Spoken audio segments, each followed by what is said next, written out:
সাগরদিঘি আলিমপুর খানকা শরীফের পীর সাহেবের বিরুদ্ধে অবৈধভাবে জমি দখলের অভিযোগ।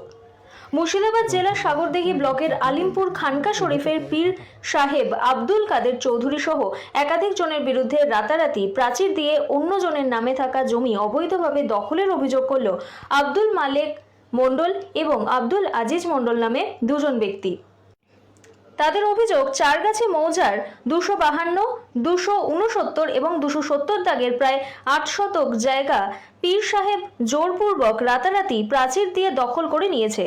জমির মালিক আব্দুল মালেক মণ্ডল এবং আব্দুল আজিজ মণ্ডল আরও অভিযোগ করেছেন যে ইংরাজি 10 তারিখ পীর সাহেব অনেকগুলো লোক সঙ্গে লাঠিসোঁটা নিয়ে রাতারাতি 8 শতক জায়গার উপরে প্রাচীর তুলে দেওয়ার আয়োজন করলে জমির মালিকগণ রক্তাক্ত হওয়ার আশঙ্কায় সাগরদিঘি থানায় লিখিত অভিযোগ দায়ের করেছেন। জমির মালিকগণ আলিমপুর খানকা শরীফের পীর আব্দুল কাদের চৌধুরী সহ 4 জনের নামে সাগরদিঘি থানায় লিখিত অভিযোগ দায়ের করেছে। ইতিমধ্যে পুরো বিষয়ে তদন্ত শুরু করেছে সাগরদিঘি থানার পুলিশ। আমরা সকালবেলায় ঘুম থেকে উঠি, ঘুম থেকে বাইরে ব্রাশ করতে করতে আসি। আমাদের বাড়ির পাশে এখানে পুকুর আছে, পুকুরের চারিদিকে আমরা ঘোরাঘুরি করি, সকালবেলা একটু হাঁটাহাঁটি করি। করতে এসে দেখি প্রায় 150 থেকে 200 লোক এখানে প্রাচীর দিচ্ছে আমাদের জায়গার উপরে জোর জবরদস্তি। তারপরে স্পটে আমরা যাই, স্পটে গিয়ে বলি যে তোমরা এখানে প্রাচীরটা দিচ্ছ কেন? তো ওরা বলছে যে আমাদের জায়গা, আমরা জোর করে দিব। তা আমরা যে একটা আপোষ করে মীমাংসা, গ্রাম্য মীমাংসা হোক, থানাতেই বসে হোক, একটা আলোচনা করে ফাইসলা করে তারপরে প্রাচীরটা দেবে। এই মুহূর্তে আমার বাবা বাড়িতে নেই, একটু ট্রিটমেন্টে বাইরে আছে। সেই সুবাদে আমরা বললাম যে আমরা তো 2 ভাই আছি, বর্তমানে আর কেউ নেই, বাবা আসুক, তারপরে একটা বসে ফাইসলা করে যেটা হবে একটা আলোচনা করে নেব। তো ওরা বলছে না, আমরা কোনো আলোচনায় বসবো না, আমরা আলোচনা করবো না, আমরা জোর করে প্রাচীর দিব।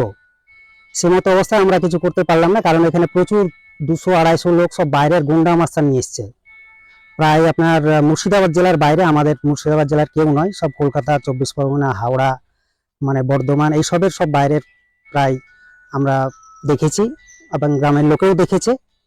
এবং সে মতো অবস্থায় আমরা ওখানে স্পটে গিয়ে কিছু না করতে পেরে আমরা আইনের দ্বারস্থে যাই। আমরা সাগরদিঘি থানায় যাই, সাগরদিঘি থানায় আমরা লিখিত কমপ্লেন করি। লিখিত কমপ্লেন করার পরে ওখানে আমরা বলি আমরা জিডি করব। তো যিনি সকালে মোটামুটি 5:30টার দিকে ঘুম থেকে উঠে এদিকে আসি, আমার ওই পুকুর আছে, পুকুরের পাড়ের দিকে এসে দেখতে পাই প্রাচীর। এবার প্রাচীর কে দিল দেখছি, ও 2-1টা লোকও দেখেছি আমরা। তখন পর্যন্ত কাজ করছিল, তখন মোটামুটি 5:30টা বাজে। আমরা নিষেধ করতে গেলে মানে বলতে জানতে যাই যে তোমরা কোন উদ্দেশ্যে প্রাচীর দিছ, আমাদের জায়গা। এরকম অনেক লোক বাইরে থেকে লোক নিয়ে এসছে, প্রায় 200-250 লোক, বাইরের ডিস্ট্রিক্টের লোক, আমাদের এলাকার লোক, একটাও পরিচিত লোক নয়। ওর মধ্যে আবার কেউ বলছে যে আমি ডিএসপি, কেউ বলছে আমি এসপি, এরকম মানে ক্ষমতা দেখাচ্ছে, পাওয়ার। আপনারা লোকাল প্রশাসনের কাছে? তারপর লোকাল প্রশাসনের কাছে আমরা গিয়েছিলাম, লিখিত অভিযোগ করি। সাগরদিঘি থানা। অভিযোগ অনুযায়ী পুলিশ আসে, আসার পরে জায়গা দেখে, দেখার পরে ভেতর দিকে চলে যায়, ওনাদের বাড়ির ভেতর দিকে গিয়ে ফিরে আর আমাদের কোনো কথা বলেও নি, জানায়ও নি। কতটা জায়গা দখল করে নিয়েছে? আমার জায়গা দখল করে নিয়েছে 8 শতক। 3টে দাগ আছে, 3টে দাগে 12 শতক জায়গা জোর অবস্থায় দখল করে নিয়েছে। দখল করে নিয়েছে আব্দুল কাদের চৌধুরী, পীর বলে, পীর বলে দাবি করে। গ্রামের লোক আপেল বলে জানে। এবার এই জায়গাটা শুধু আমাদের এই জায়গাটা নয়, আমাদের আরো উনার পাশে আরো 2.5 বিঘা জায়গা আছে। সেই জায়গার উপরে অত্যাচার করে, ড্রেনের জল টল সব ফেলে দিয়ে আমাদের ধান টান হতে দেয় না। প্লাস তার সঙ্গে উনার ভিতরেও আমাদের 10 কাঠা জায়গা আছে, সেই জায়গাটা পুরো ডাস্টবিন করে রেখে দিয়েছে। আমাদেরকে জায়গাতে স্পটে যেতেই দেয় না। কি অবস্থায় আছে আমাদের দখলেও নাই, দলিল রেকর্ড সব আমাদের আছে, কিন্তু দখল আমাদেরকে যেতে দেয় না। ওদের হেফাজতে আছে, ওরাই ডাস্টবিনের মতো করে রেখে দিয়েছে। আমাদেরকে গেলে পরেই হুমকি দেয়, বলে আমাদের এই জায়গা কিনে, আমরা বলি যে বিক্রি করে দেবো, কিনে নেন, সেটাও কিনে নেয় না। মালিক দেখ খুদ, যেখানে আব্দুল কাদের চৌধুরী, যে নিজেকে পীর দাবি করে, উনি বলেন যে উনি হুমকি দেন, উনার লোক দিয়ে দেন।